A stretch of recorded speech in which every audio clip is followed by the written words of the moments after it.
Welcome, welcome, welcome, everybody. I am Jenny P. Parker Brown. I am the founder of House of Preeminence magazine, a new magazine platform for change makers that is really taking the world by storm. We showcase fantastic leaders, movers, and shakers. And in this edition, this New Year edition, I had the great honor of meeting and showcasing this gorgeous lady, Gina Lazenby. We found when we met that we had a common passion about, first of all, high vibe lifestyle and about high vibe living and environment and decoration. And we both agreed when I interviewed her for the magazine for this issue, which I'm going to give you the link if you haven't already subscribed to the magazine, which is free, by the way. We both discovered that, and we both came to the conclusion that in these exceptional times at the moment, when everybody is confined to their home, or more or less confined to their home, that the home has never been such an important support for our well-being. And Gina, this has been Gina's subject for a very long time, not just because of COVID we're doing this. This wonderful lady is incredibly humble about her amazing CV of accomplishments that she's achieved in her life. They are so numerous. They filled up 3 pages of my magazine. She truly is a transformational lady, but she is really an expert on the topic of the healthy home, what that means, on Feng Shui. She's a multiple best-selling author on Feng Shui, the healthy home, on feminine leadership, on many other subjects. She runs the Conscious Cafe in her locality, and that I believe is growing globally right now. We're going to be talking with you. She's going to be sharing with you a lot of really great wisdom on how your home supports your life story and how to make your home the foundation of your well-being and success. So without further ado, let me welcome the gorgeous Gina Lazenby. Thank you. That's great. Thank you. Clap the magazine. Applaud. Let me just change the view so I'm looking at everybody instead of just me. I don't want to keep looking at me. Thank you for joining us this evening. I'm so excited about talking about this subject. It is a favorite of mine. And in considering about how our home is, you know, the beginning of a new story, I was reflecting back on my life and my love of homes and homemaking and where it came from. And in the course of that, I realized that I didn't actually, it's going to sound funny, I did grow up in a home, but I didn't grow up in a private home. I grew up in a hotel. So from when I remembered, we had a small hotel. My mum used to cook breakfast, lunch, dinner and tea for 20 people every day for quite a few months of the year. It's a seaside in Scarborough. And then at some point in my teens, it became self-catering. So really, it wasn't until adulthood that I actually lived in a private home. So I had a lot of comings and goings. I studied domestic science, housecraft. I went to hotel school. I've always worked in the hospitality industry. So I remember when I was at college, I had the opportunity to work for a contract catering company for several years, and I must have been in hundreds of homes, really wealthy people in Manchester. And I loved snooping around the house. I always volunteered to do the coats that could go upstairs. So I love looking at how homes are laid out and how they are. And it was only really in the late 80s that I was away from the buzz of hospitality and worked in an office. And so a key thing that happened for me in my life was the early 90s. I was in breakdown mode. I don't know anybody here has been in that point where what you're doing doesn't work. You kind of grind to a halt. And of course, that's, you know, the beginning of breakthrough. So I had a huge breakthrough and became a different person and started to have a different life. And that's where Feng Shui came in. I had, I think I saw something from the Community Health Foundation, and I went along to a Feng Shui evening and I did a Feng Shui weekend. I think Jan's on this call. I think probably met Jan that weekend too. And it was William Spear speaking. And I just felt the world has to know about this amazing, amazing thing, which I'm now going to take on board. So that was the early 90s. And working with Bill, he became a friend, my mentor, a teacher. I remember doing consultations with him, fly over from America. We do a whole load of consultations in London and the South. Sometimes people insisted on having a consultation. They didn't live in London.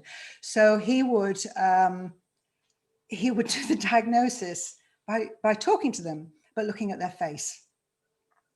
And I thought, how can this possibly be? How can he do this? How can he look at someone's face and know exactly what's happening in their home? So that was the beginning of this new idea that we carry within us a pattern that's also expressed in our home. And what I also learned from William was his approach to Feng Shui, having been a teacher in macrobiotics, was that everything comes from the inside. So as much as the environment has an impact, and yes, your location and the form school of, the compass school of the direction and where everything is in the landscape, what Bill was teaching was how we are creating our life on our home. It comes from the inside. It's a kind of very internal way of looking at it. So that is the approach that I have to Feng Shui, seeded through Bill. And I created a Feng Shui school, and I learned by inviting all the experts to come in and teaching the school, gathering them together in a way that they've never been gathered before. And I reflected that I've lived in about 10 different homes. I don't know if that's small or large, but over my life, I've owned 10 different homes. And there was a period of time for quite some time where I lived in 2 homes, London, my London home there, and quite a few people on this call have probably been to that London home and the events, and Yorkshire, where I moved to write my Feng Shui book.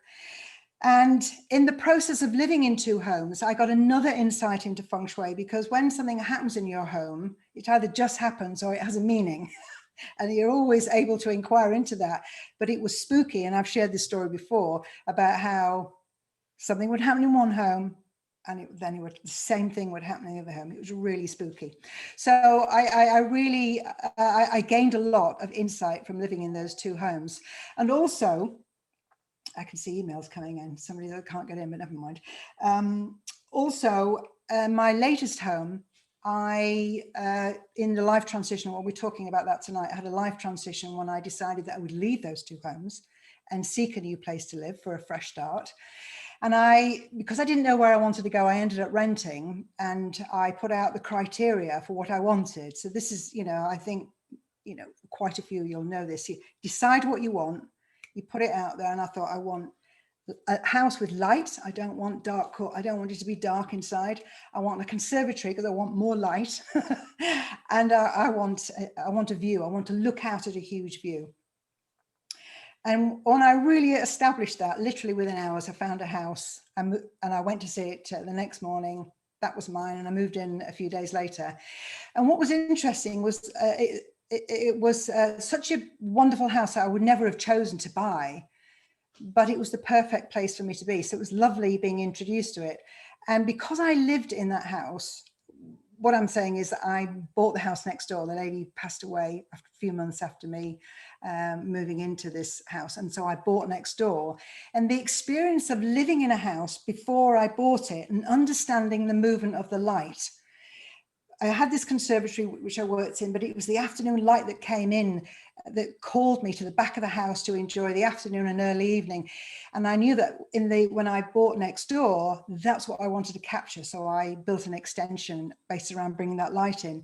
And if you don't know that before you buy a house, if you don't fully know where the sun rises and how the light is, it's very difficult. So if you ever have the opportunity to rent the house you're going to buy or near it, I gained so much from it. I also gained a lot for about 10 years until about 2017. I traveled overseas in the English winter, largely for nearly 6 months of the year. And I'd go to my wonderful Sydney, I'd go to San Francisco. And during that time, I stayed in home exchange. I stayed in Airbnb, which is, was founded while I was traveling. It didn't exist before. It opened up the world to me, and I stayed with friends. And I got the opportunity sometimes to stay in somebody else's house while they were there, and I could see how they used the house. And other times, actually just being in somebody else's house. And I really learned so much about how to organize the house, what worked, what didn't. And so I love poking around in other people's houses. And people sometimes get a bit worried when I come around, but I think in common with other people who do feng shui, we don't go in with our immediate judgment eyes. It's only when we're asked a question, what people say, what's this house like? What's the feng shui like? Well, unless it's really terrible, it always depends on what the question is and what you want from the house. And that, that's actually, that's where we're going. And now I need to start my slides now. So I'm going to, bear with me a second. I'm going to go and do a screen share. Everybody okay? All still with me? So screen share, here we go, share screen. Okay, cross screen, and we want the keynote. Here we go. Share, okay. Okay, can you see that? We can. Yeah, and can you still see me? Yes, we can. Okay, great, fantastic, thank you. Okay, so it's going to do play from the start. Okay, this is where we are. Feng Shui tips and focusing on, okay, so I'll talk about the healthy home later, but this is that home in Yorkshire that I talked about. I don't live there any longer. I made a decision to leave that, but that's where I wrote the book, the Feng Shui House book. And from the renovation, because that was just literally a tiny cottage, and from the renovation there in the building and everything we did to keep the electromagnetic fields really low and have as minimum amount of chemicals as we could, I wrote the Healthy Home book. And also, I don't really need this, but that's just showing you, this is a form of feng shui, to use this beautiful, sacred, intricate compass as a measure, or find a way of using the compass inside. It doesn't in any way invalidate using a compass, but it's just a different, it's a different way of working. And I'm just to explain to you that I'm kind of working from the interior. Okay, I can't read the top of that one because I've got the things there.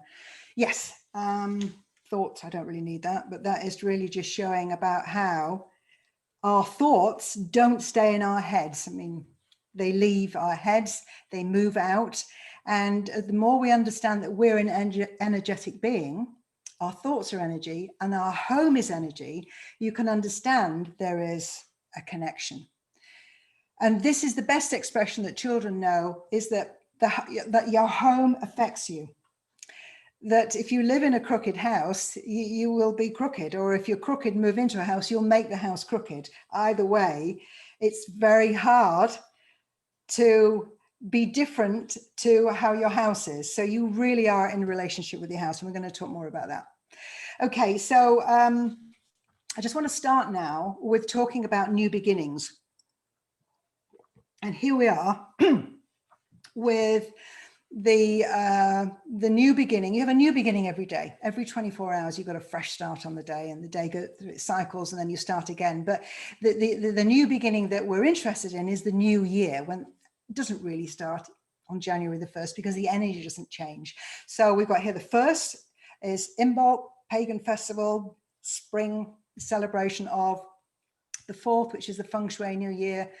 Every year it's the same date, new energy coming in, and the 12th, which is a variable date, which is the Chinese New Year, and that is coming in. And when this new year comes, that is what brings the energy. We're all going to feel, and maybe some of you do already feel now, that you've got more uplift in energy now than you did a month ago in the first week of January. I really feel I'm very sensitive to winter and January because I never have any energy in January, and I can really feel it coming in now. So we're going to have a wave of energy. So especially if we're arranging a life transition, and a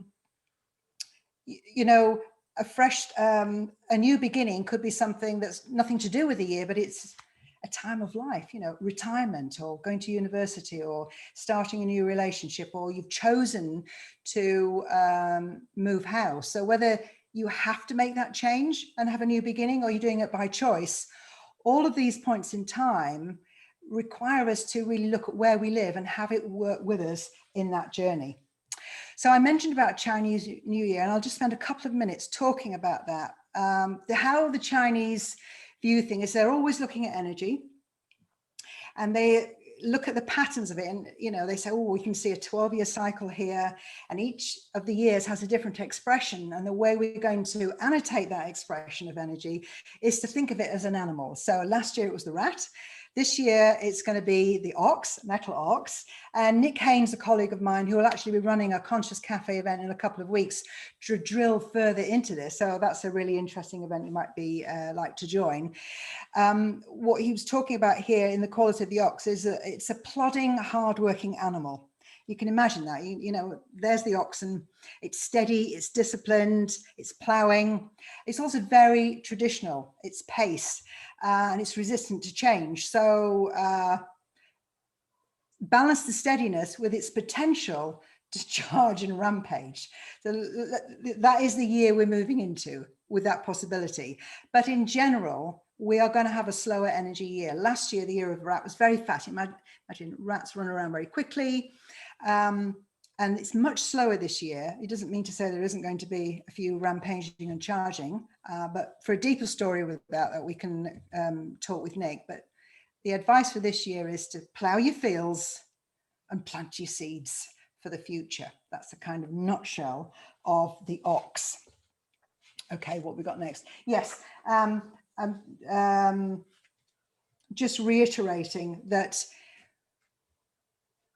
aside from the year, in fact, you can put in the chat, are you starting a new phase of life? Are you creating for yourself a new story and moving forward? It would be interesting to know, and we can have a little look later, because this is where you have the opportunity to get your home to support you. Right, I have created, as kind of set out 10 tips for how we look at this. And the first one is to understand that your home is the foundation of your new story. So if you're changing the narrative for your life, you don't necessarily need to move house. I moved house because I wanted to make the change. What I found for myself was living in a house in Yorkshire and a house in London and traveling a lot. Neither of the house gave me what I wanted. And I could feel within me moving into another phase, third phase of life. And I knew that I couldn't move forward in those two houses. It was just my own intuition, my own knowing that I needed to find a new container for my life. And then that's why I moved out of Earth Properties about 5 years ago and moved and settled in Skipton. And I told you that. And prior to that, me moving out of London to Skipton came about because I remember sitting on a beach in California some point in the 90s and having a sense, like a transcendental moment, how limitless the sea and the ocean, the horizon was, and how big the possibilities were. And at that moment, I opened up within me a larger possibility because I was looking out to a huge horizon. And then I noticed that when I came home to London and looked out my window in my Muse house, I had to look up to see a slice of sky, and I felt very constrained. And that's what made me shift and move to somewhere where I had a bigger view. So that may be something that's occurring for you now. But even if you can't move, and that's not on the cards, you can actually bring into the interior of your house pictures that literally expand. When you look at them, rather than looking at a bowl of fruit and your attention just sits on the bowl of fruit or the vase of flowers, it goes into the picture and it widens. And I'll show you later a poster that I've got on my wall.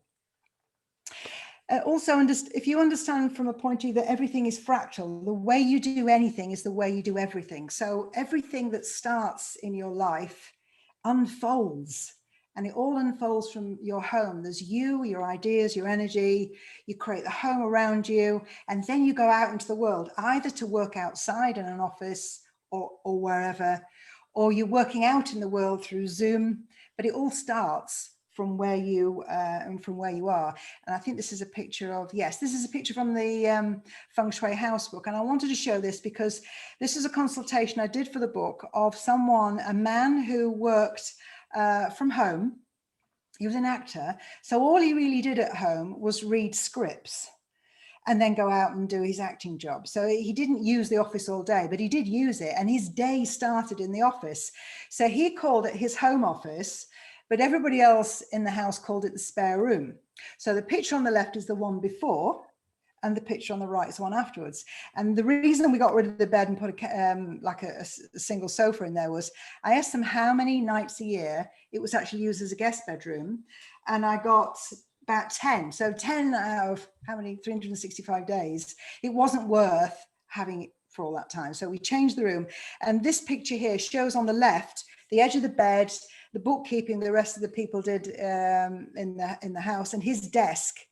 And that was his office. So we changed it. We got rid of the bed and we created a home office for him that was much smarter, more comfortable, and allowed it, rather than organize himself by putting all his wallet and paperwork on the bed, he had a desk to do that from. So it gave him a more powerful start to the day.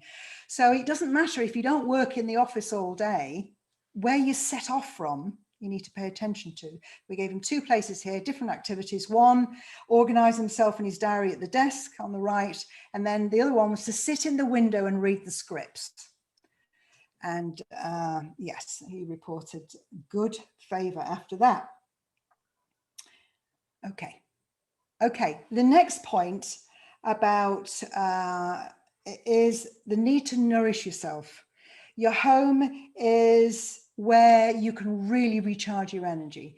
And the 2 places that are most important for this are where you sleep and where you eat, where you cook and where you eat. Those are the 2 things that impact your energy most. You know, if you move into a new house, get the kitchen ready and get a bed. If the rest of the house is in boxes, that's what you need to pay attention to.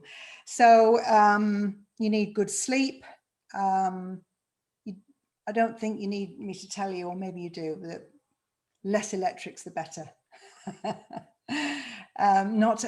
turn the Wi-Fi off, especially if you're now in lockdown 3, as we are in the UK,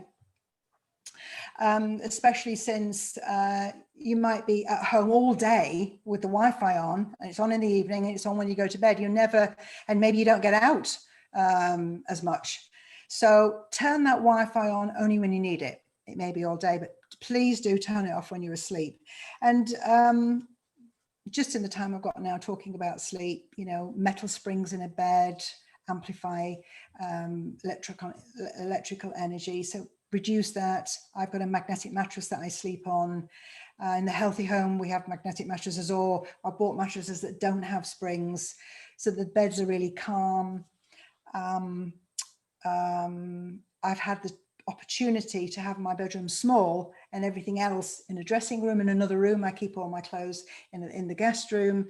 So my bedroom is a haven. It's got as little in it as possible, and anything that's in there is inspiring. So I find I do really regenerate. And the other area is the kitchen and the dining room in eating. So let me just talk about, this is a picture from the Feng Shui housebook again. And that is, their dining room, and they didn't eat there. It's not much of an invitation. So even though it's your own house, you have to create it as an invitation. You want to go and sit there. That's what we did. We put a lovely tablecloth on, an orange, yellow, very inviting colors, fresh tree picture. You know, it makes you want to eat there. And actually the same house, the same coldness was upstairs in the bedroom. So we warmed that up by putting warm colors of red in. Somewhere to sit, where take the TV away from the bedroom, and somewhere to sit and read, a place to be, a nice soothing space. Am I going to say anything more about, in terms of supporting your energy? What I do in my kitchen is I do a nudge for good food. So I'm often slicing up carrots and I leave them out.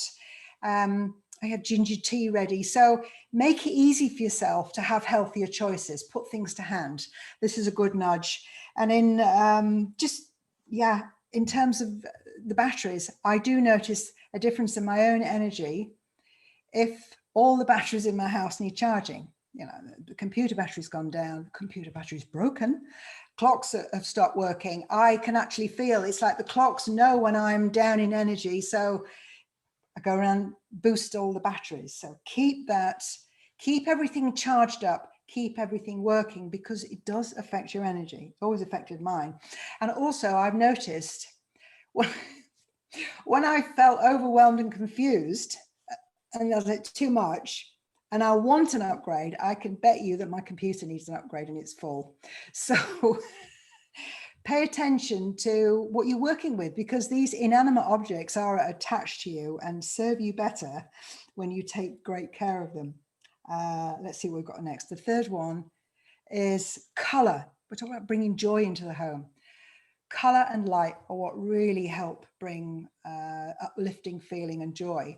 And I put this here because yesterday or the day before, Lawrence Llewellyn-Bowen, who as Brits will know as, you know, preeminent interior designer, always on TV. And what he said was, he talked about lockdown. He said in the last few years, the fashion that has been dictated by real estate agents and designers is to paint your house some shade of grey so it'll sell quickly. Because that's what we want for a sale. So he said that poor people were stuck last spring in cream, beige or grey boxes that they hadn't designed for themselves. And he said, forget your home as a financial investment and think of it as an emotional investment and bring colour in. And he said, Dulux, I think it's the sponsor of his TV show, Dulux were reporting that they were selling more coloured paints. And absolutely, why wouldn't you brighten up your home? Now, I did this. I had, this is not my home, but in my London home, I had a yellow front door. Even though it said in my lease, I was not allowed to paint my front door yellow. This is in central London. And I painted the wall inside, and I couldn't find a picture of it, inside my living room that I sat next to by my dining table, bright yellow. And I used to look at it and I used to feel sunshine when I looked at that wall. And so bring these colors in. And it's easy to paint a wall a different color in a year's time, but, you know, bring color in, and yellow is a lovely, beautiful color of hope. So as well as color, light's important. Now, I mentioned about my home. This is my kitchen, actually, where I'm standing. So it's nighttime here. And just to say here that one of my, having moved next door, number 4, wanting light, and thinking, right, I'm going to bring light in, because of the back of the house, this is the light coming through. I didn't have a conservatory in this house, so I thought, what am I going to do with my glass shelf from London? I'll have a vertical conservatory. So it's like a little mini greenhouse. So I love my plants. They've actually all grown. You can see them behind me. Can you see them there? There they all are. They're all growing behind me. So look at the bright green. I took one of those green chairs into the local paint store, and for them to scan it so I could buy a paint, which I painted those wooden chairs bright green, and they were so excited. Nobody ever bought a shade of green so bright. They loved it. So yes, get creative with color.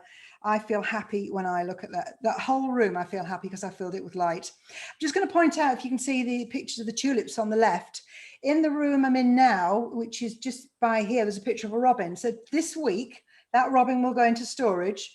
Winter's over, and I'll bring out that picture of the tulips and I'll put it on. So I'm making a seasonal change in my house. I'm keeping the energy moving by doing seasonal appropriate stuff as well. What else to say about that? Oh, and I'll just mention about the lights on the right. I bought those because they were my name. They were called Lazenby. That's another fun thing. Then I found the catalogue, and I found out all the lights in that section were named after Bond characters. Not, you know, Bond actors. That's, I thought, why would anybody call a light Lazenby? Anyway, those are my lights. So this is another picture of my room here. When I was building this room and I looked at the grey breeze block, I was really worried it was going to be a dark room, but it was grey breeze block. So I painted the walls white. I rang the architect and I said, let's have those skylights bigger, as big as we can with safety. And I had a white cork floor, literally, with the sun at the front of the house, and this is at the back, even in the morning, it's just bounces around light. So I love that. Also, what I did in my house is I put crystal doorknobs upstairs, and look, this is just opening the door and catching the afternoon light. I took out the wooden, what do you call it when you have, well, you can see it's glass, it's banister. Just by the banister, I took out the wood and I replaced it with glass, and I've got glass stairs, and I took out an interior wall. Literally, the house is filled with light. Is there another one here? Okay, that's about light and color. Number 4, if we're counting, is to bring nature inside. And Catherine and I were agreeing the other day, the power of flowers. There's nothing like having fresh flowers in your house. This is actually, rather than cut flowers, this is a double-stemmed, quadruple-headed amaryllis. I mean, it must be the prize winner among amaryllises. It's beautiful. So it's only around for a week, but I will always buy flowers and bring color and energy into my house through that way. When I was designing this house, I had the idea of having a wall mural. And I really fancied having trees. And at the time of thinking about this is the amazing thing about synchronicity and manifesting. Just going to check the time. Oh, hang on, what's happening here? Is it going to go down? I'm trying to get the next slide. Okay. Yeah. Okay. Yeah. Okay. So working now. So I thought I wanted to have a woodland with sun coming through. I thought, oh boy, that would be great. And I thought, wow, I wonder if it will dominate the room and be uncomfortable. Of course, I see this in a charity shop for a couple of quid, and I thought, buy it. And I lent it on the table, and I had a practice with it. So I'd walk past it and think, how would I feel if my whole wall was like this? And then a few weeks later, I find this in another charity shop that's 3 panels, and I've got that in my hall now. And I thought, would I want that on my whole wall? And here's the wall. So this is my lounge. And, you know, I can be in here and in bad weather, not leave the house and not know that I haven't left the house, because I feel that I'm in that woodland. It feels so real to me. And in addition, I've got all those plants and flowers. So, and I've got birds, and I've got a view of the garden. So, you know, there's lots of science that shows that our connection with nature is important, that we change our physiology and our emotions by sticking our hands in the soil. So our connection with nature is really important. And have I got another one for that? And I kept seeing pictures of woodlands, and I kept buying them. So I have a healthy collection of woodlands. And I have to say, from a feng shui perspective, it's time I change some of them and replace them with pictures, or 1 or 2 of them with people. And I'm going to take some pictures of Conscious Cafe, and I'm going to make a picture. But just to say also, I've got light prisms in the window, and I sit in bed and look around. This is my bedroom, and I see all these lights. So I'm using light all the time, and it is an energy that buoys me up. So I really am an advocate for that. I think another thing to say about nature is, especially since you're in your home a lot more, is don't really minimize the chemicals you bring in. So I don't have any chemical cleaners. I've got soda there, vinegar, soda crystals, and it's some, you know, what do they, it costs £2 or £3 and they last forever. The tea tree oil I must have had about, I don't know, 10 years or something. And that rubber ball goes in my washing machine, and it means I don't need powder. So I am not bringing chemicals in. I'm certainly not spraying air fresheners. I do have an air freshener, actually. I'm going to show it to you here, which is Citrus Magic. It's just orange oils. It's natural. And it's my happy spray. I spray it, I walk under it. And I've got an atomizer here with rosemary and grapefruit. So I'm bringing smells into nature. So I'm connecting with the natural world all the time. Do I have another one? No, I don't. The next one, number 5, is a place to be. Now, my home is a sanctuary. I close the door and I go, oh, I'm home. Welcome to myself. Hello, home. I do talk to my home. And it's lovely to be home now then in lockdown, and I live alone, and I'm sure not everybody lives alone, but if you've got other people, maybe your home isn't the sanctuary it used to be, because you go in the kitchen, somebody's having a Zoom meeting, there's children learning upstairs, there's more people in the home. But try and find a place in the home that's your sanctuary, that you can go to, that's always there as an invitation.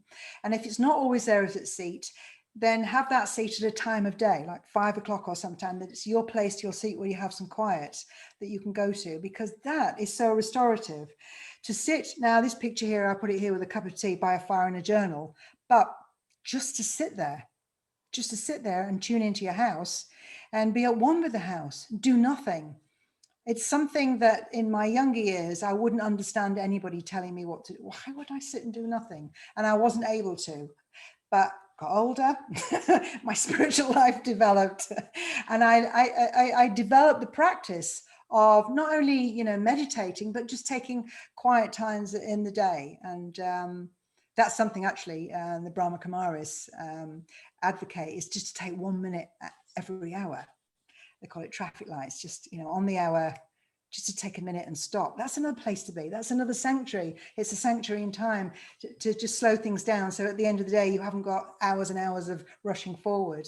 Have that quiet moment. So this, do not underestimate the power of just being and it regenerating you, and be in the inquiry. Years ago, before I understood the powers of questions, I might think, I don't know the answer to that, therefore I won't even ask the question. But if you just ask the question and don't expect an answer, you get the answer by asking the question. So be in the inquiry, sitting in this space, asking the question what your home needs. One more thing, and then I'm going to do meditation. Number 6 is the front door. And that is to prioritize it, because that's where the energy comes in. It's like, it's called the mouth of chi. It's like the house breathes through the front door of the house or the apartment, whatever it is, and the apartment door inside the building. You've got less control of the door to the building, but you've got control. Now, I chose this picture. Had another one which had a bell on it. Now this one, and it didn't have balanced plants. So the idea is to have balance outside of the door. And I chose this because it had 2 nice trees. And then later on I looked and it doesn't have a doorbell. So the thing about having the bell is the doorbell, a name, a light, a number, again, which this doesn't, I've just remembered it doesn't have. But it's like saying, hello, opportunity. This is where I am, and you can see me because I've got a light, I've got a clear number and a name. You're advertising to the world that you're open for business in a sense. And the number of times I've done a consultation for someone where we're sitting, we're talking about their lack of opportunity, then their need for more clients, they can't figure out where to go next. And the whole light is broken, the doorbell's not working. So it's important to have everything working smoothly, a nice approach to the front door. You open it and it doesn't stick. Energy moves in and it's able to freely circle around the house. So really pay attention and look at your front door. I'm going to pause now. I won't put the recording on pause, but just have a check-in with Jenny. I don't know whether anybody wants me ask me a question now, or whether you want to ask me a question, but I'm going to do a meditation on the house. And just before I do that, I just thought I would pause and check in with you. Any questions I need to answer, or shall I go ahead? Can you hear me, Jenny? Yep. Okay. No questions. I think go ahead. I think it's think it'll lead beautifully into a meditation right now, because we're feeling our way around our homes at the moment. Okay. So I'll leave the recording on. I'm going to do this meditation. So what I'm going to do is, if you just make yourself comfortable, if you're writing, put your writing implements down. I'm going to take you through your home, give you the opportunity to visit your home in a visualization. And I'm going to guess on this occasion, you'll all be at home. Often isn't the case. Maybe some of you are in another location, but in lockdown, it's almost guaranteed that you'll be at home. But anyway, so if you want to close your eyes, perhaps we'll start with 3 nice breaths. A nice calming breath in, and then a releasing breath out.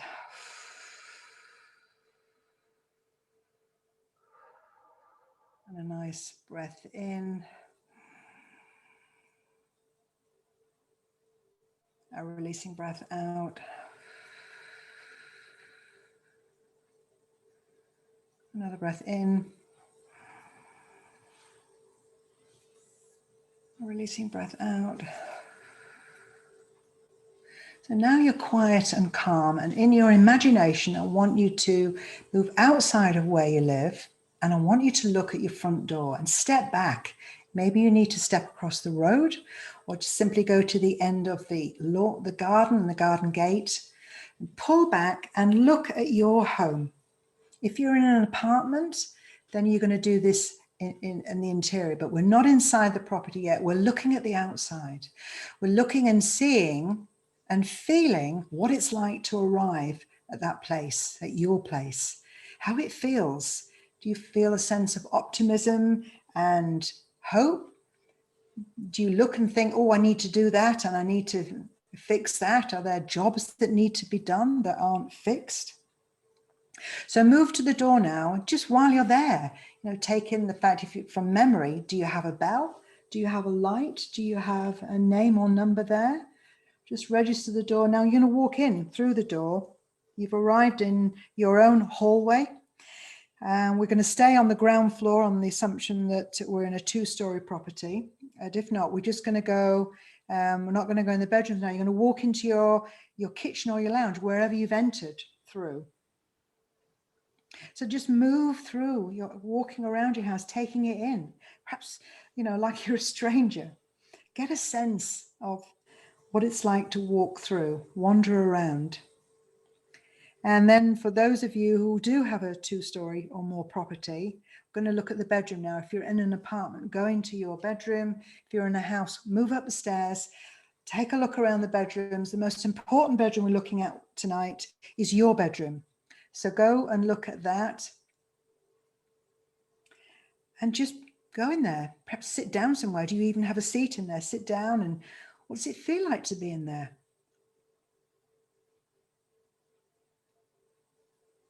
Look around that bedroom. Is it a nice, calm space? And what I want you to do now is find a place to be. And it could be the chair that you're in that bedroom. If not, go somewhere in your house where it's a nice seat to sit. It feels welcoming. It's maybe a sofa in the lounge. Somewhere where you can just sit and settle down. You're going to be. You're going to sit and being now in your own home. You're sitting and being now wherever you are, possibly your own home. And feel stillness. And in that stillness, just scan your home, get a sense of your home.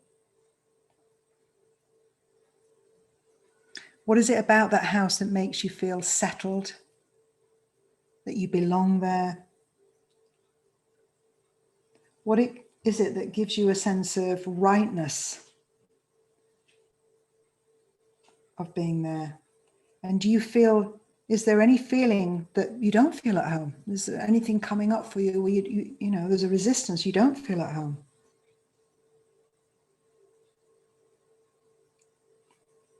Does the house have a message for you? Is there something it wants to say? Is it just another part of you speaking to yourself through your home? Is there something it needs so that it can support you better?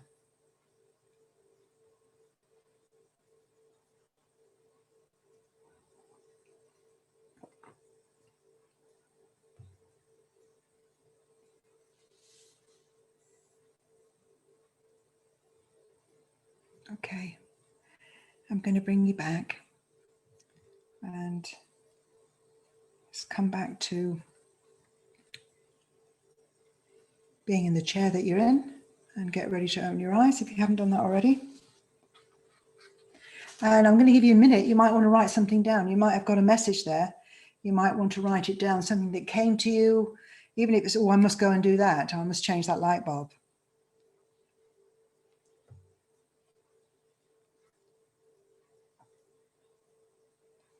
Did you get a message? You know, did you get something your home wanted to share with you? As you move around, was the energy moving around well? Okay, made that note. You can carry on writing while I'm talking. The next one, number 7, is about having order in your house, creating order and completing things. In terms of completion, undone jobs, you know, unnecessary stress, but there are bigger jobs, renovation projects, large ones. You might even be living while you're doing quite a big building project, which I've done that before now.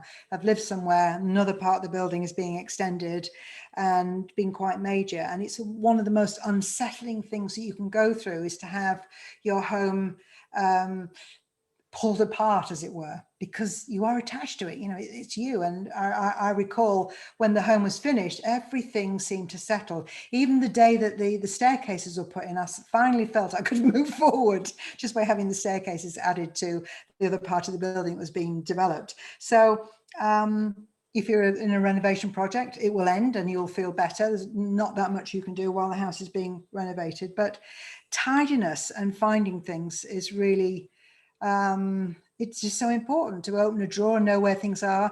When I traveled around in people's houses, it was interesting. I'd be cooking and I'd pull out a drawer and it had string in it. And I thought, why have we got string here when we should have had kitchen implements and knives right by the stove? You know, it's not the place for string. So I designed my kitchen so when I'm standing, everything is within reach that I need. So, and I can find it and it's labeled. So this really, it's small. It makes a big difference. Creating order. Where I'm going to talk about clutter. Yeah, untidiness robs you of peace. What else have I got here? Yes. Number 8, keeping the energy clean and clear. Now, other people in the house, when somebody else is in the house with you, because you don't live alone, they take up physical space, they take up psychic space as well. And what they're doing takes up space because we have energy emanating from us. So when somebody is working in an intense way, maybe on a Zoom call, they take more space than their seat.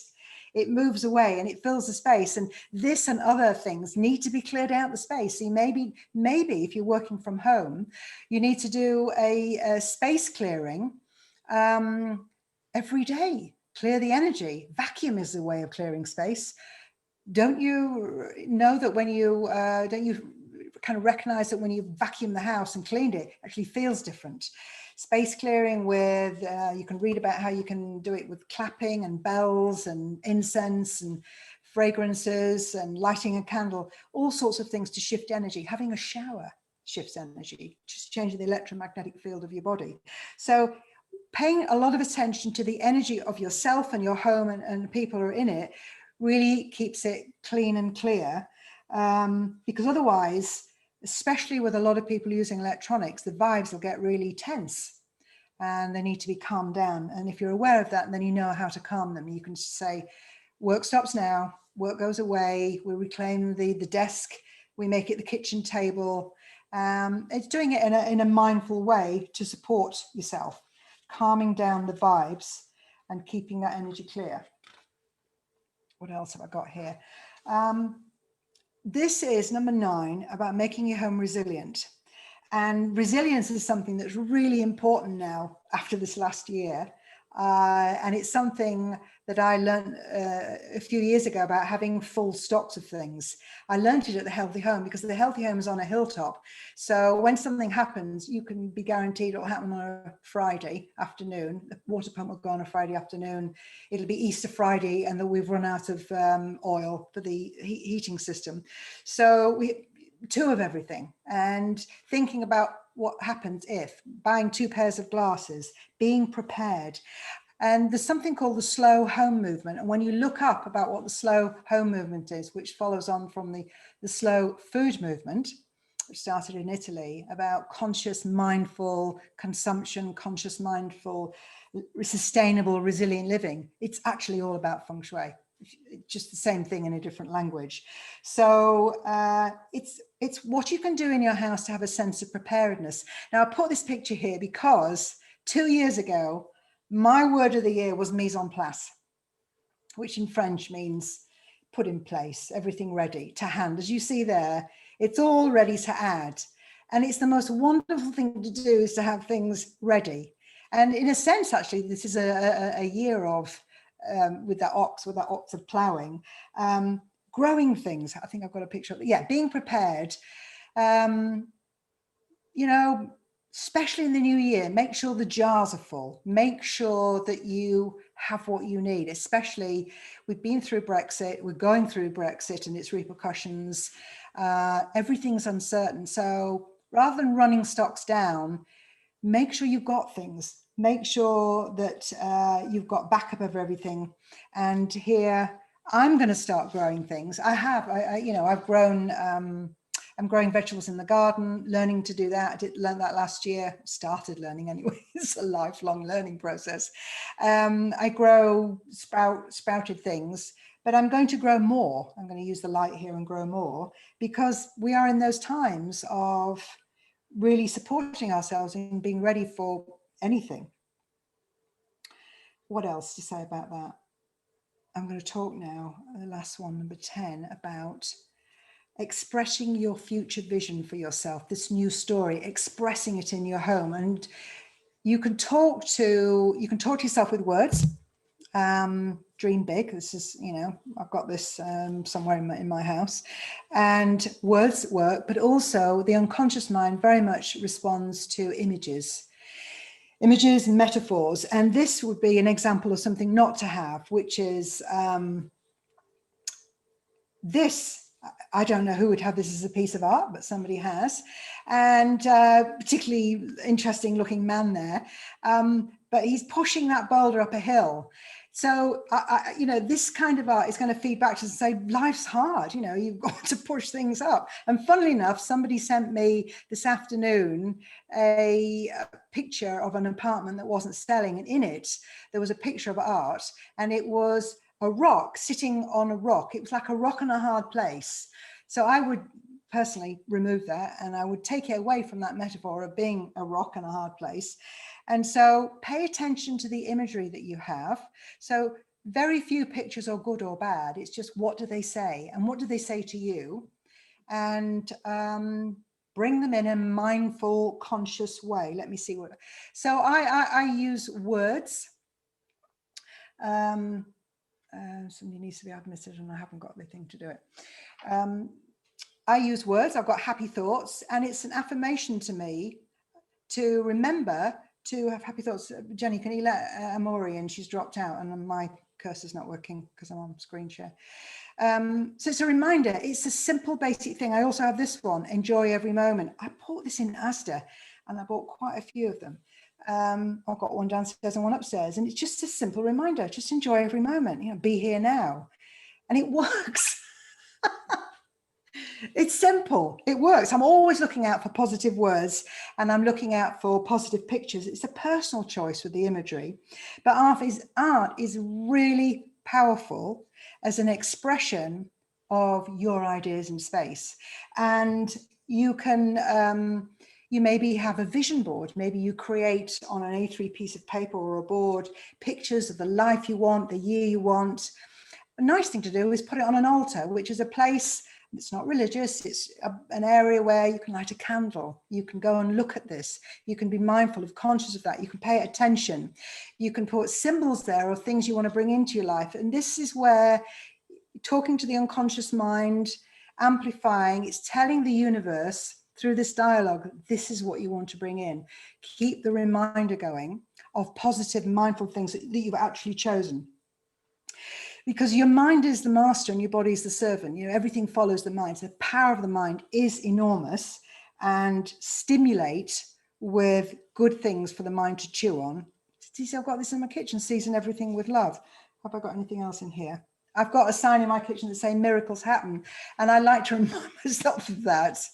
Miracles happen. It's my, I don't have a poster that says the universe is always working in my favor. That's my mantra. So anything that expresses your mantra and your view of life, put it in the space, hammer the message home as you create this narrative for yourself of what you want. Put it in the home. What have we got here? Yeah, no, I love this. Nothing is carved in stone at all. Everything is changeable. I love that joke. Everything is changeable because you have a superpower, which is whatever your unique. Everybody has a unique gift. You have a superpower, and you have the capacity to use your home to create magic and assemble its full resources of support for you, to support you in doing your work in the world at home or out in the world out there. It all starts from home, and whatever that container that you're shaping and that you put into it. Have I got anything else? Oh, we've ended up there with the healthy home. I'm going to pause there because I've done my 10 tips, and I can take some questions if that's if people want to ask me something. I'm going to stop sharing. I stop the share. If I can find. Oh, is it my cursor? Stop share. I'll kick off with a question, Gina, just while people are thinking about what they might like to ask you. Is it seems to, well, I naturally do what you do and change my home with the seasons, you know, modify it. Is if you're going to have, especially after listening to you, and all of the refreshing that we can do to our homes, is the best time for a makeover, like a spring clean makeover? Is it around the Chinese New Year, or would you say it's like the March equinox, like, you know, the kind of more druid? Which would you say is a really good time for an absolute makeover in the energy, in the decoration and what have you? Comments here. Anytime is a good time, because unless you just, you know, pick a cupboard and have a go with that cupboard, you might have something to do in each room, and it's an unfolding process. You might set aside a weekend. There's twice a year when it's good to change clothing. So I don't know when, but it'll get warmer at some point, and I'll bring out, if not my summer dresses, spring clothes. So I decided not to wear a winter dress that's probably more grey tonight. And I haven't worn this at all. So because February is getting a bit warmer. So the clothes, it's good to change at least twice a year. And then you'll feel the need, you'll feel something is overwhelming. My office needs to be done. Tax, you know, in January, paperwork needs to be changed. If you're old fashioned like me and you do have annual files of things rather than everything digital. So that'll be a time to work on that. Spring is always a time for spring cleaning, and you may be able to do the whole house. But autumn's also a time for kind of releasing, letting go, and the metal energy. And there's a metal energy this year, which is going to be a good year for letting go of things. It's going to be easier to let go, is what Nick was saying, because it's the metal energy for that. So any time is good, and you can use anything as an excuse. Bank holiday Monday, I'm going to have a whole day at home. So yeah, it's a natural to want to do it in the spring, and you know, when the Chinese New Year comes. And also when you do it, it's good to be conscious. I'm clearing away, I'm creating space, and what I want to bring in is. And that's how often I've manifested things. I've had a moment and I'm really clear about what I want, and an hour later something has happened. So awesome. So rather than just doing the physical cleaning, you actually add intention and awareness into the act. Especially when you've created space, because the universe likes to, you know, fill it with something, and you go, I'm creating space for. It's more powerful. I'm going to throw all these away. I'm going to have an empty shelf, and I want new videos to appear in my life. I don't think you do, but you know, I've got a new shelf here. I tell you what, I remember years before I understood about Feng Shui. I remember opening the filing cabinet. I had a consulting business working with hotels. I couldn't get my fingers in the drawer, and I couldn't get my fingers in. And I thought, how can I get more? We need more clients. How can I fit more clients in? When I can't get my fingers in the drawer, I'm going to have to throw away some files. That was the natural. Awesome. So we've got some questions coming in. Elena asks, are there any special recommendations for a small studio apartment where all activity takes place in the same space, which is you know, a good question. What happens if you don't have different rooms? You know, how do you harmonize your environment? Well, I've got one room here, which is 4 zones. It's my kitchen, my utility room, my TV lounge area, and my dining area. And they're 4 different zones. I've got the same floor covering without white cork, and I've got the green, the bright green, which you see here in this zone. It's not anywhere else. I've got the copper color, which I've got over there. So I've made 4 zones out of it, and I've got a zone I can't really show you a picture of. My utility room is the other side of my kitchen, where I put the washing machine and the store, all the cupboards, and I put wardrobe sliding doors, so it's all hidden. And then I found this green IKEA rug, which is like a lawn. So again, it feels like nature. And that's the space. So that's where the laundry will go. And it's a movement. When people come in my kitchen, that's where they all stand. So I've got all those things happening in those spaces, and you might be able to have a rug there or change the decor. Even if it's a small corner, in my bedroom, I've got a cane meditation chair. That's my little meditation corner, because next to it is my meditation shawl. It's all in that space. So I hope that is helpful in that respect. Attention to detail.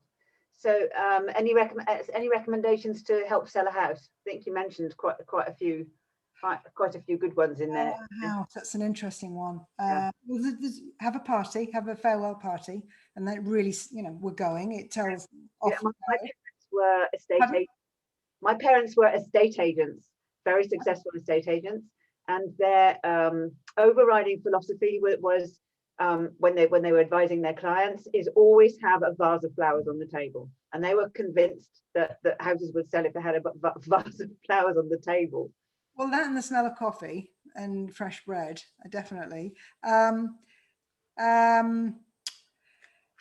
a clear, really wanting to let go of the house. There's a number of times when people want to sell the house, but it's still attached.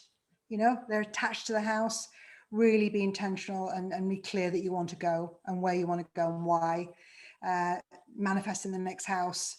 And I've been through a house sale that didn't work, and in the end I did the feng shui cure to take a piece of the kitchen, a little bit of stone, a bit of wood from the kitchen under the sink in an envelope, in a red envelope, and put it on an outgoing tide. Now this was London, so I had to look up the tides of the Thames. And the only opportunity I had to do it when I was in London, back and forth, Yorkshire and London, was it was midnight when at Big Ben the tide was changing. Got a taxi, got to Big Ben, walked out, did a releasing of the envelope with the contents into the Thames, said a prayer, got back in the taxi, went back home. I was staying in North London at the time. I wasn't in my home. The house sold. Didn't sell the next day, but the house sold. So that is the transcendental cure for selling a house. Fantastic. People are laughing. Try it, really, if you get to the point. Okay. So any more questions, anybody? And what I wanted to ask you, Gina, is if you actually, you mentioned it a couple of times in the presentation, that you do actually do consultations for people. Yeah, well, the Zoom world has opened up, and it's possible to have a walk round. I'm not really set up to do it now and change over, but could have done a walk round here. But walk around a home, and it's particularly helpful. I don't know whether people have noted in here whether they are in a life transition, but I can support people in that shift. Yeah, there were quite a few life transitions right at the very beginning of the chat. Yeah, and moving a life transition isn't necessarily about moving house. I mean, it is, you can have a major life transition and still live in the same house. The house I'm living in, the lady lived here 90 years, brought here as a baby, and passed away at 91 years old. And that's not usual. Most people do at least move, but you can make changes in the house you live in. I mean, I was doing a consultation for someone, I was actually at their house rather than on Zoom, and they were trying to get their new business kick-started and really pushing it. And when I looked in their office, they had all their certificates and professional memberships of their old craft. I think it was floristry. It's all there. And then they're trying to create a new, and what they had with them was too much of the history. You need a balance of what you're standing on, what you're bringing from behind you in the past, and then the rest of it is about the future, if you see what I mean. So I have a certificate maybe, because that's one of the groundings on which you're moving forward, because everything you do has an impact on your life. It all brings you to where you are now, but don't perhaps have too much of it. So pay attention to what you might have in your space that speaks too much of your history and not enough of your future. So yes, I do consultations with people, because it's now with the Zoom and phones, it's so much easier. And if people are interested, they can email me. We can send them my email, and I think I've got my email at the end. Yeah. Awesome. Yeah. I've got a couple of points, and maybe people, this is something that people might want to go deeper in, because I was taking notes as well. Is that homesteading is becoming, or it's not becoming, it's returning to be a new art, a new science, a new lifestyle. What was the word you used? Sorry, what was the word? Homesteading. Homesteading. Because you mentioned about growing plants indoors, and how people can enhance their lifestyles through, preserving fruits and vegetables and stuff, and growing bean sprouts and vegetables. And we're passionate homesteaders, modern ones, of course. But I really think that it's this as a kind of return to homesteading, not as a kind of lifestyle that is in lack or scarcity, or because you want a penny pinch, but actually because it is nourishing. What I'm hearing from everything that you've talked today, this is about nourishing ourselves, isn't it? And really taking care.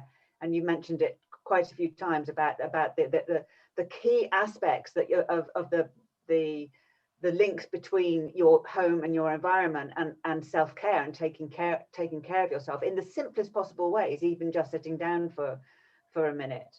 So homesteading might be a subject that people would love to go deeper on, on being a modern homesteader, because a lot of people have lost the habit of knowing how to do simple things to be autonomous, or to you mentioned something I loved earlier on was I forgot what you had it, making it accessible, like making it easy to have healthy snacks, and you like putting it out, so it's healthy. The healthy nudge, yes, I love that. So there's lots of different aspects of homesteading that I think people might be interested in, and we'll ask them. And the other thing that I'm fascinated in is, and we didn't get time to talk about that today, but it might be a subject for another session, is to go deeper into this whole relationship between our desk and our office and our workspace, and abundance and success and dreams. So yeah, well, that's a bigger one. It's hard to just dive in, and we're really kind of focusing on having a joyful, peaceful home, and this foundation for the new story. And there's a new story about home, as you were saying, with the homesteading, and Jan's pointing out about the sexist nature of the picture of the woman with the jars. It's funny, actually, it's not intended to be sexist, but it's very 1950s, which is when all homes were run by women. And it's interesting because even though I spent all my time around home, I was really clear I was going to be a professional woman. I did not want to be a stay-at-home housewife.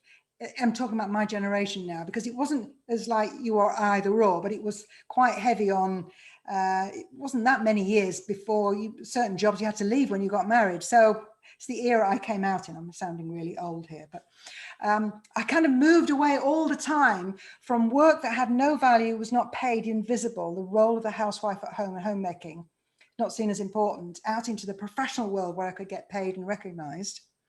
And then now we realize, and I certainly realized in the 90s through Feng Shui, the most precious work you can do is the home.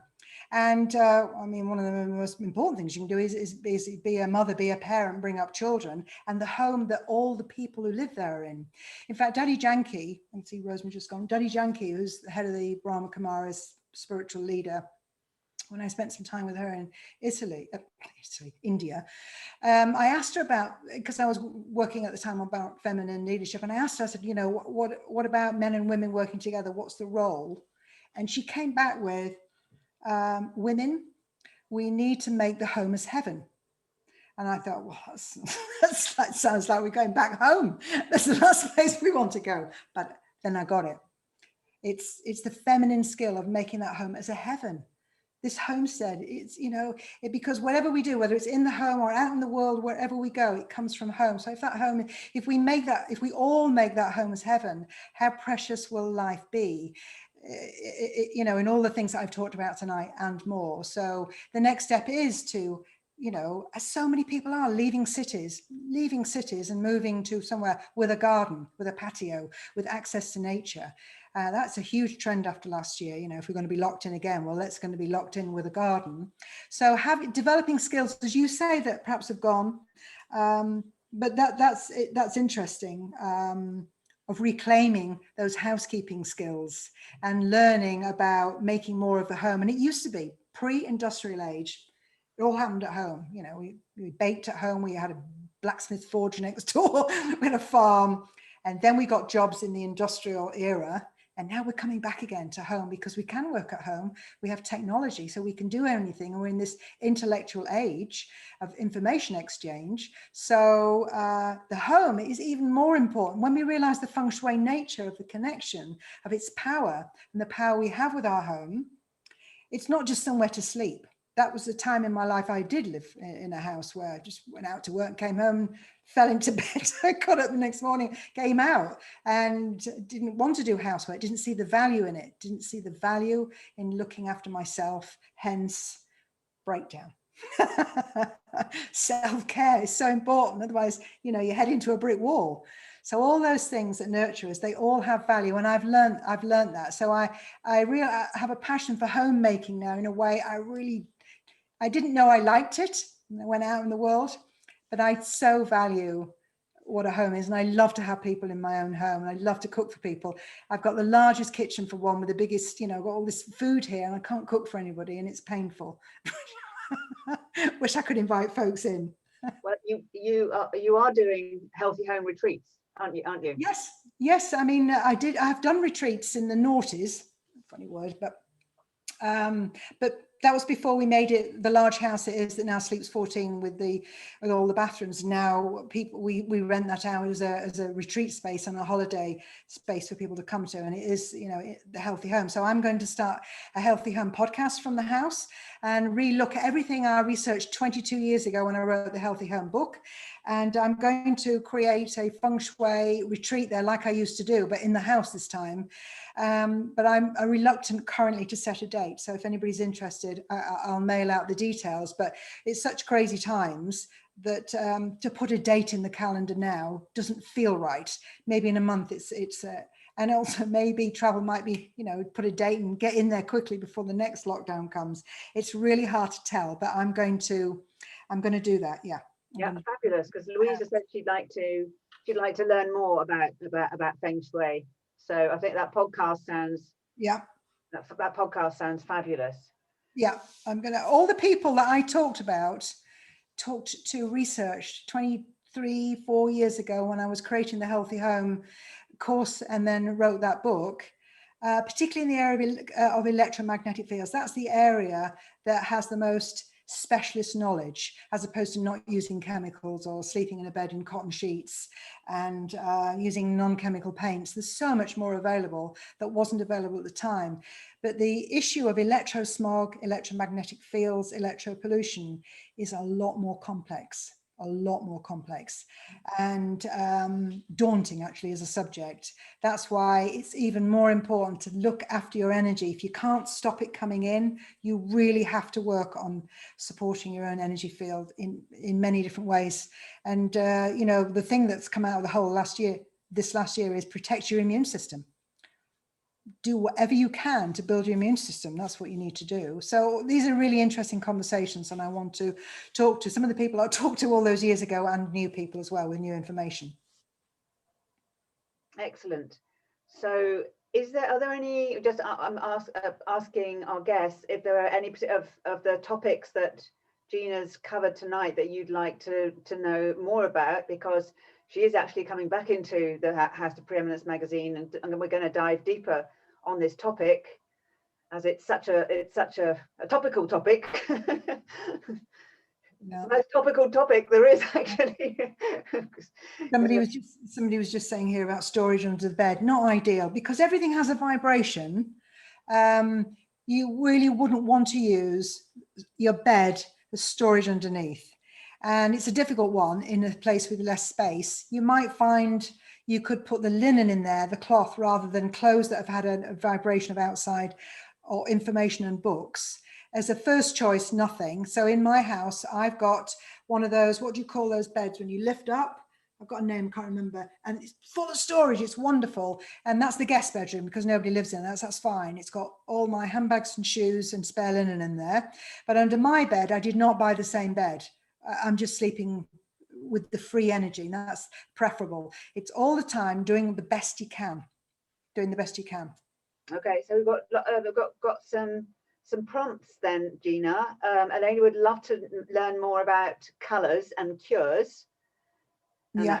I guess the relationship between colour and mood as well. Yeah. Cynthia, working from home, preparing for a relationship. That's an important one. And also preparing for aging of self and parents. That's a huge topic in itself. Well, that's going to be one of the ones top of my list, because my parents are old, and you know, it's hard to coach older people, you know, in their 80s and 90s about change. It's hard for everybody, but it's hard to get dietary change in older people. It's, you know, after 8-9 decades of eating a certain way.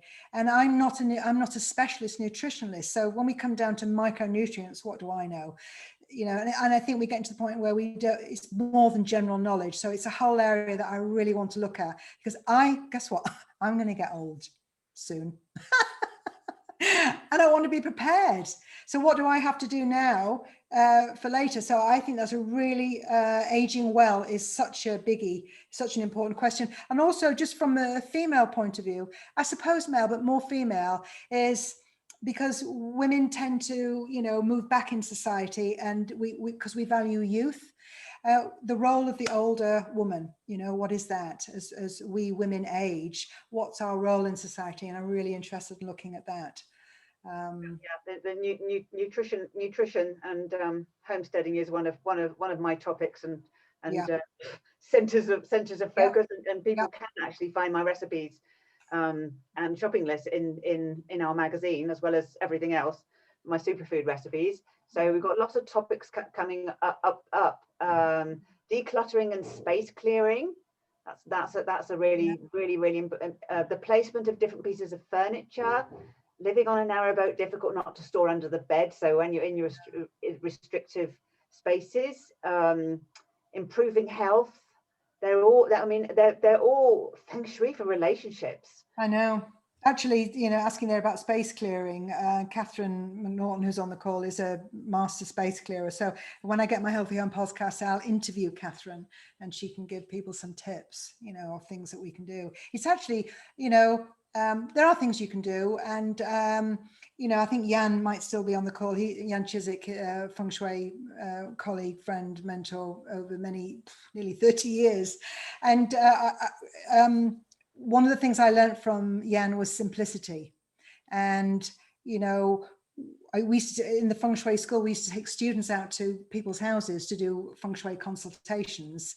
And one of the practices to do before a consultation might be to consult the I Ching book and throws in the hexagram, you know, this sacred book, like a Bible, but not a Bible. And he said, yeah, let's use the Daily Mail. And you know, give me a number for a page, give me a number for a line, and we would look up, we would get a phrase. And bang me, if at the end of the consultation, we didn't have exactly the right words that absolutely nail that consultation. So use whatever's to hand and make it simple. That's something I certainly learned from Jan. Maybe he's still here on the call. Wonderful. I've just put the magazine link for those who yes, are curious about. It's a beautiful magazine, Jenny. You've done a wonderful job. The idea of just having it is really like holding it. You have it on your iPad, and it's nice. You read something interesting, you can go into the interview. It brings it alive. So I've really enjoyed looking at some of the previous people you've interviewed. And there's an interview with me there, isn't there? Not talking about feng shui. There is, yes, yep. But it is all about high vibe, yep. high performance lifestyle. There's everything. It's not just for entrepreneurs. It really is about creating your best life ever, and creating your best habits ever, and creating your best day ever. So our topics interlink beautifully. Yeah. Well, you said you might want to do another one of these, didn't you? Yes. Like we've done now, so we can definitely. I think we'll have a look at. You had lots of thank yous.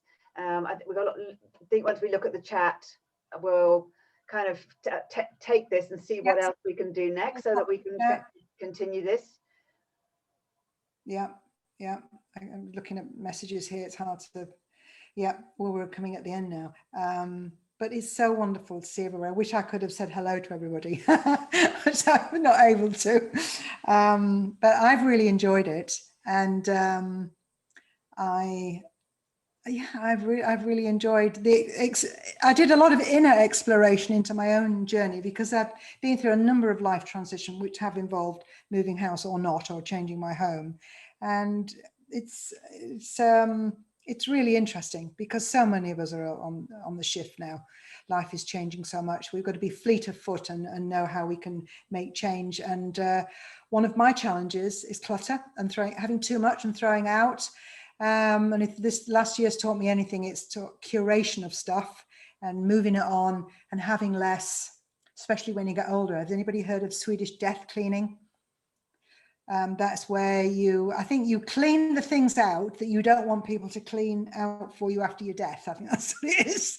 Letting it really rigorous clearing out. So I'm really looking at moving stuff out. That's one of my challenges. But how can I help other people if I don't have the challenge myself? I know all the challenges.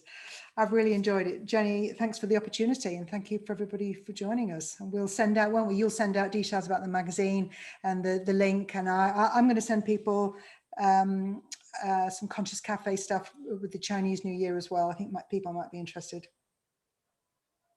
Yes, hope you've enjoyed this. I certainly have. I could talk about houses and environments all day long, and it's been such a joy.